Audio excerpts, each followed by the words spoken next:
శివమహాపురాణంలో రుద్ర సంహితలో సృష్టికాండను 18 చాప్టర్. ఇక్కడ శివమందిరంలో దీపదాన ప్రభావంతో పాపాల నుంచి ముక్తి పొంది గుణనిధి ఇంకొక జన్మలో కళింగ దేశపు రాజుగా అవ్వటం, అలాగే శివభక్తి కారణంగా కుబేర పదప్రాప్తి కూడా పొందటం గురించి ఇక్కడ చెప్పబడింది. బ్రహ్మ ఉవాచ శ్రుత్వా తథా సా వృత్తాంతం ప్రాప్తానం స్వం వినిధం చ కాంచీదిశం సమాలోక్య నిర్యయో దీక్షితాంగజః. బ్రహ్మ మళ్ళీ ఇలా చెప్తున్నాడు. ఏ వృత్తాంతాన్ని అయితే నీకు చెప్పానంటే యజ్ఞదత్తుడు యొక్క కొడుకైన గుణనిధి ఏ గుణాల కారణంగా, ఏ స్నేహాల కారణంగా, ఏ వ్యసనాల కారణంగా ఆ కుటుంబానికి మచ్చ తీసుకొచ్చే విధానంగా ప్రవర్తించాడో తన కారణంగా తన తండ్రి తనను తన తల్లిని కూడా వదిలేశాడు, తర్పణాలు కూడా సమర్పించేశాడు.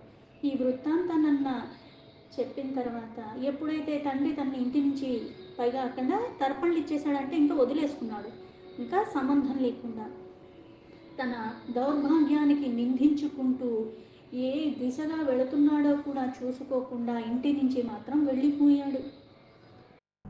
కియచ్చిరం తతో గత్వా యజ్ఞదత్తాత్మజః సహి దృష్టో గుణనిధిస్తస్థౌ గతోత్సాహో విసర్జితః.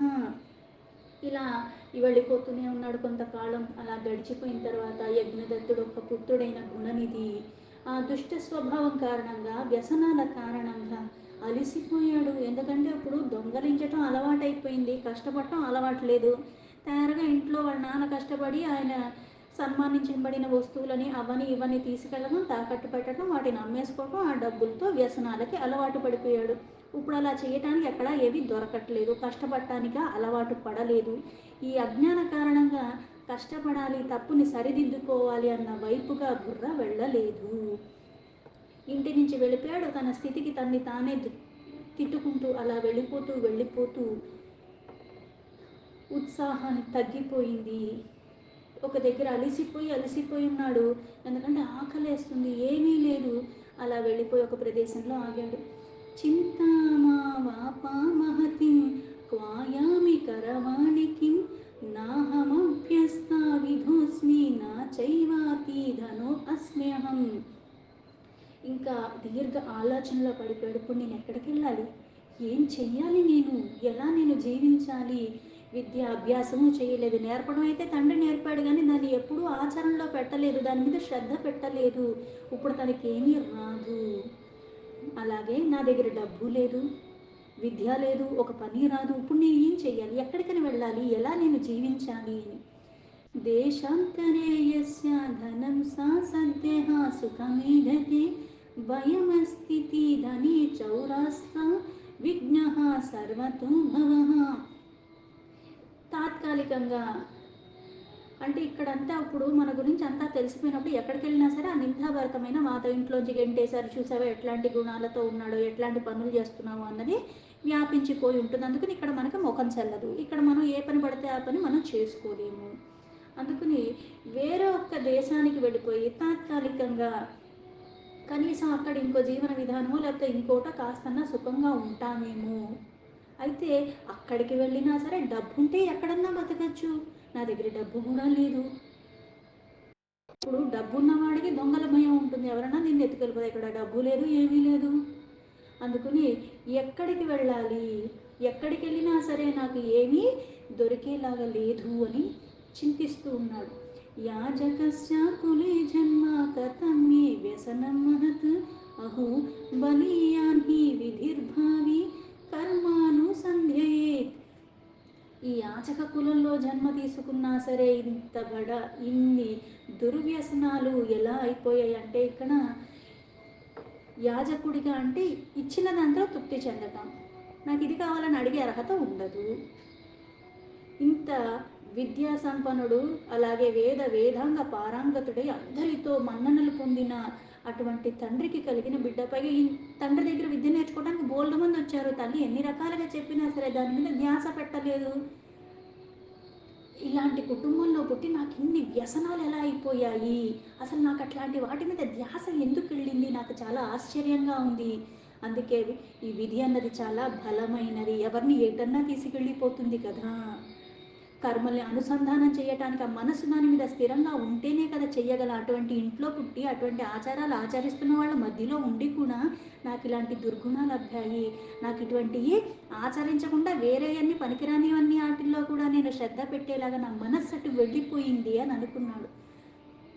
భిక్షితుం నాదిగచ్చామి నామే పరిచితః క్వచిత్ నా చా పార్శ్వే ధనం కించిత్ కిమత్ర శరణం భవేత్.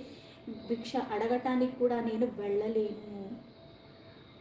అయితే ఇక్కడ నా దగ్గర డబ్బు లేదు, ఒక పని చేత కాదు, ఎవరినని శరణు వేడుకోవాలి, ఎక్కడని నేను ఉండాలి, ఎవరిని ఆశ్రయించి నేను ఉండాలి, నాకు నేను చేసిన పనులకి నాకు ఈ గతి కలగాల్సిందే అనుకుంటూ ఉన్నాడు. సాధనామభ్యుదితే భాను ప్రసుర్మే మిష్టభోజనం దదా దత్రాత్ర కమ్యాచే నాచేహ జననీ మమ.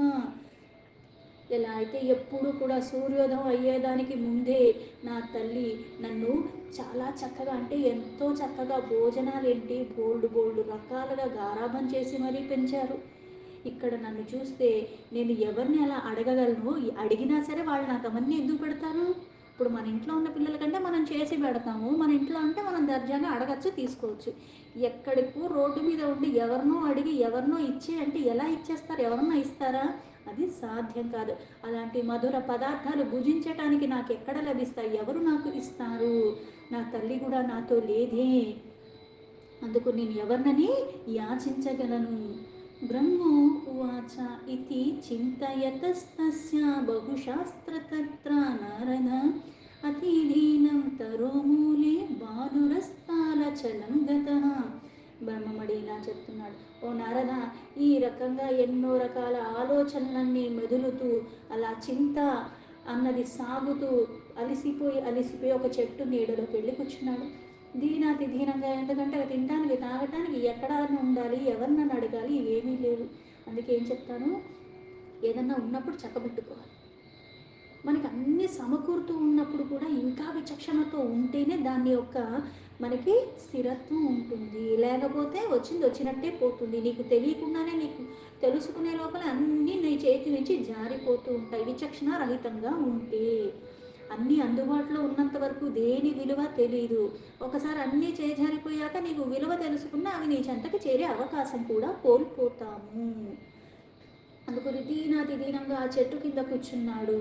ఆ సూర్యుడు అస్తమించే సమయం అయిపోయింది. ఏతస్మిన్నేవ సమయే కాశీచన్మహేశ్వరో నరః సహోపాహారనాదాయ నగరాదా బహిరభ్యగాత్ నానావిధాన్ మహాదివ్యాన్ స్వాజనేహ పరివారితః సమభ్య అర్చితుమీశానాం శివరాత్రా విభూషితః. అదే సమయంలో శివభక్తులైన కొంతమంది అక్కడ దివ్యమైన పూజా సామాగ్రిలు అన్నీ తీసుకుని, ఆ రోజు శివరాత్రి అందుకని ఉపవాసపూర్వకంగా ఉండి ఆ పరమాత్మను మహేశ్వరుని పూజించుకోవడానికి ఆ పూజా సామాగ్రి అన్నీ తీసుకుని ఆ మహేశ్వరుని పూజించుకోవాలని అటుపక్కగా పరివార సమేతంగా ఆ నగరానికి వచ్చి అక్కడికి వెళుతున్నారు. శివాలయం ప్రవిశ్యాత సా భక్తః శివసత్తరీః యథోచిత్తం శుచితేన పూజయామాస శంకరం. ఆ పరమేశ్వరుణ్ణి ఆ మనస్సులో నిలుపుకుని భక్తులు చక్కగా భక్తి భావనతో అక్కడ దగ్గరలో ఉన్న శివాలయంలోకి వీళ్ళందరూ వెళ్ళారు. ఆ సామానంతా తీసుకుని సావధానమైన చిత్తంతో యథోచిత్తంగా ఆ శంకరుణ్ణి ఆ పరమేశ్వరుణ్ణి పూజించుకుంటున్నారు. అంటే నైవేద్యాలు ఇవన్నీ ఉపచారాలతో అవన్నీ పరమాత్మకి సమర్పించుకుంటూ పక్వాన్నాం గంధమాఘ్రాయ యథా యజ్ఞదత్తాత్మజో ద్విజః పితృయక్తో మాతృహీనః శోధితః సా తమన్వగాత్. అక్కడ వండిన పదార్థాలు అవన్నీ కూడా సుగంధాలన్నీ వస్తున్నాయి.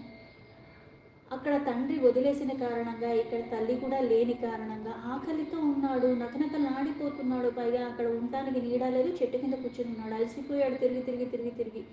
అందుకని యజ్ఞదత్తుడికి కొడుకైన ఈ గుణనిధికి ఎప్పుడైతే ఆ పక్వాన్నాల్లో ఒక వాసన వచ్చిందో వాటి దగ్గరగా వెళదామని వాళ్ళతో పాటు ఆ గుడిలోకి వచ్చాను. ఇదమన్నం మయా గ్రాహం శివయోపకృతం నిషి సుప్తే శైవజనే దేవ సర్వాస్మిన్ బిన్విఘ్నం మహత్ అనుకున్నాడు. ఇక్కడ శివభక్తులు ఎంతమంది ఉన్నారు, రాత్రి వీళ్ళందరూ పడుకుంటారు కాబట్టి ఆ పడుకున్నప్పుడు నేను లోపలికి వెళ్ళిపోయి ఆ నైవేద్యాలన్నీ కూడా నాకు లభిస్తాయి, నేను అవన్నీ తీసుకుని ఆరగించవచ్చు అని అనుకున్నాడు, తినచ్చు అని అనుకున్నాడు. ఇత్యాశామబలం ధాత ద్వారీ శంభోరుపావిశాత్ దదర్శా చ మహాపూజాం తేన భక్తేన నిర్విఘ్నం. ఈ ఆశ కొద్దీ ఏమనుకున్నాడు, లోపలికైతే వెళ్ళాడు. అక్కడ ద్వారం దగ్గరికి వెళ్ళాడు. ఆ భక్తులందరూ కూడా చక్కగా పూజ చేస్తూ ఉంటే అవన్నీ చూశాడు. ఆయన శంకరుని పూజించుకోవటం ఇవన్నీ చూశాడు. వేచున్నాడు, వీళ్ళు ఎప్పుడు పడుకుంటారో అప్పుడు దాకా వేచుండి అందరూ పడుకున్నాక చక్కగా నైవేద్యాన్ని తీసుకుని తినచ్చు అని. విధాయ నృత్యగీతాది భక్తాః సుప్తాః క్షణీయదా నైవేద్యం సా తథా దాతుం వర్గాగారం వివేశః. ఆ భక్తులందరూ కూడా ఆయన్ని చక్కగా పూజించుకుని నాట్యాలతో గానాలతో నృత్యాలు ఇవన్నీ చేసిన తర్వాత ఆ నైవేద్యాన్ని ఆయనకి సమర్పించి చక్కగా వీళ్ళందరూ కూడా ఆ నైవేద్యాన్ని అక్కడ సమర్పించి వీళ్ళందరూ పడుకున్నారు. అదే సమయాన్ని చూసుకుని అందరూ పడుకున్నారు కాబట్టి అక్కడ పరమేశ్వరుడు సన్నిధిలో ఏదైతే నైవేద్యం ఉందో ఆ లోపలికి వెళ్ళి తీసుకుని నేను తినేయచ్చు అనుకుని లోపలికి వెళ్ళటం మొదలుపెట్టాడు. దీపం మందప్రభం దృష్ట్వా పక్వాన్న వీక్షణాయ సహ నిజీలే లాంఛనాద్వర్తి కృత్వా దీపం ప్రకాశ్య చ. అక్కడికి వెళ్ళేటప్పుడు దీప ప్రకాశం కాస్త తగ్గింది, అంటే అక్కడ దగ్గరగా అది కొండెక్కే స్థితికి వచ్చేసింది. అది చూసి వెంటనే తన కింద వస్త్రం ఏదైతే ఉందో దాన్ని ఒక్కసారిగా కింద కట్టుకున్న దూతిని దాన్ని చింపి చక్కగా దాన్ని ఒత్తులాగా చేసి ఆ దీపం ఇంకా ప్రకాశించబడేలాగా దాంట్లోకి వేసి దాన్ని చక్కగా ఇంకా ఎక్కువ చేశాడు. యజ్ఞదత్తాత్మజః స్తోత్ర శివ నైవేద్యమాధర జగ్రాహ సహసా ప్రీత్యా పక్వాన్నం బహుశాస్తతః. ఆ దీపం ప్రకాశించబడిన తర్వాత యజ్ఞదత్తుడు ఒక కొడుకైన గుణనిధి ఆధారపూర్వకంగా చక్కగా లోపలికి వెళ్ళాడు. అక్కడ ఉన్న నైవేద్యాలన్నీ చూసుకుని ఆ చక్కగా అవన్నీ ఒక దాన్ని ఒకటి తీసుకున్నాడు తినడానికి, అక్కడి నుంచి తీసుకుని బయటకు రావటానికి ప్రయత్నం చేస్తున్నాడు. తతః పక్వాన్నమాదాయ త్వరితం గచ్చతో బహిః తస్య పాదత్తనాఘాతత్ ప్రసుప్తః కోప్యాబుధ్యత. అలా ఆ ప్రసాదాన్ని తీసుకుని త్వరగా బయటికి వచ్చేద్దాం అని అనుకుంటూ ఉన్నాడు. అనుకుంటూ వచ్చేస్తూ ఉంటే అక్కడ కింద అందరూ పడుకున్నారు. ఈ ఆధమరుపులో తొందరలో చూసుకోకుండా ఒకరిని తొక్కేస్తాడు. కోయం కోయం త్వరాపన్నో గృహతామసౌ ఇది చుక్రోషా సా జనోగిర భయమహోచ్చయ. త్వరగా వెళ్ళిపోయే కారణంగా తొక్కేశాడు. తొక్కిన వెంటనే ఇప్పుడు అందరూ పడుకుని ఉన్నప్పుడు లేచి ఎవరు తొక్కుతారు అనుకుని లేచి వెంటనే ఎవరది అని గట్టిగా పట్టుకోండి దొంగ అని ఇలా అందరూ ఒకడంతలో ఒకళ్ళు అందరూ లేచిపోయి గట్టిగా అరుస్తుంటే భయానికి లోబడ్డాడు. ఇంకా త్వరగా పారిపోయే ప్రయత్నం చేశాడు. యావద్భయాత్ సమాగత్య తావత్ సా పురరక్షకీః పాలయామానో నిహతతా క్షణాధన్ దత్వమాధతః. ఆ భయం కారణంగా ఇంకా పరుగులు తీస్తుంటే అదే సమయంలో అక్కడికి వచ్చిన వాళ్ళందరూ కూడా ఆయన్ని కొట్టి దొంగ కాబట్టి అలా కొట్టేసరికి ఏమైంది అంటే వెంటే అందుడైపోవటమే కాకుండా వాళ్ళు కొట్టిన దెబ్బలకి అప్పుడే ఆకలితో ఉన్నాడు, నీరసంతో ఉన్నాడు, అలసిపోయి ఉన్నాడు.